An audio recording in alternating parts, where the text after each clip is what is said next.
Hi guys, my name is Vikram Thakur. Welcome to this video on data warehouse architecture. In the previous video, I've given you a quick summary on what is data warehousing and what is data warehouse and what are the various properties of a data warehouse. In this video, we'll look into the standard architecture of a data warehouse used by most of the organizations. So let's get started. So this is the typical architecture of a data warehouse. So the first layer is the data source layer. As I mentioned in the previous video, a data warehouse is a collection of data from the various data sources of an organization. So all the data sources from which the data is extracted comes under this layer. The data can be extracted from various sources, for example the operational systems such as sales, HR, inventory, marketing, and the systems data.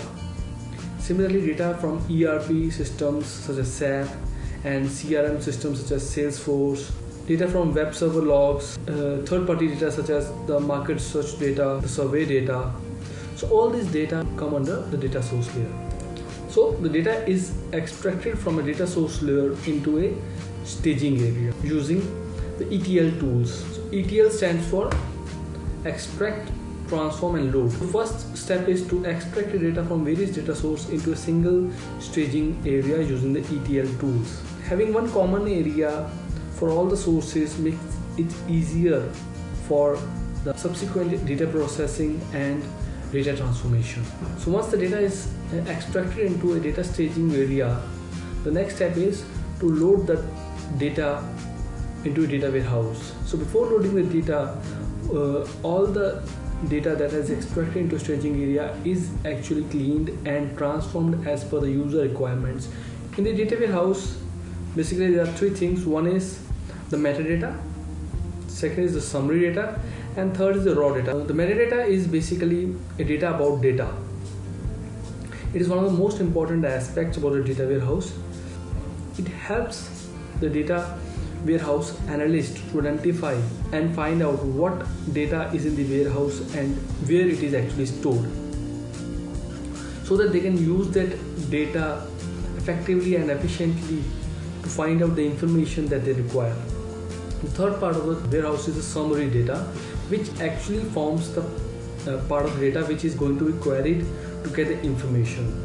So generally we load this data using ETL tools in the nightly batch. It is not the real-time data in the warehouse. Based on the user requirements for their information and the querying purposes, we fetch the data from sources, summarize it and store it into a summary data. And the last part of the architecture is the presentation layer, which is a user interface for the analysts or for the decision makers, which actually use the information from the data warehouse and make some decisions. Now the data from a data warehouse can be used by multiple tools and technologies. For example, the OLAP. OLAP is basically the online analytical processing. Is an approach to answering the multi-dimensional analytical queries. It allows or it enables user to analyze the multi-dimensional data interactively from the multiple perspectives.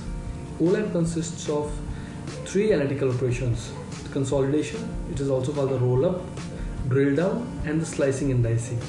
We'll cover each of three in detail in the separate video for OLAP. The next is the reporting. So various reports are generated using the data loaded in the warehouse to understand how the business has been doing, how the business will do in the future, and what we can do to improve the business. So these are the general reports that has been generated out of the data that is loaded in the data warehouse. And the last part is the data mining. Data mining is basically finding or discovering the patterns that from the data stored in the data warehouse. The overall goal of the data mining process is to extract information from a data set and transform it to an understandable structure for further use. This information can be used to increase the revenue, to cut cost, to increase the productivity in some regions. It also allows users to analyze data from many different dimensions and categorize and summarize the relationship identified.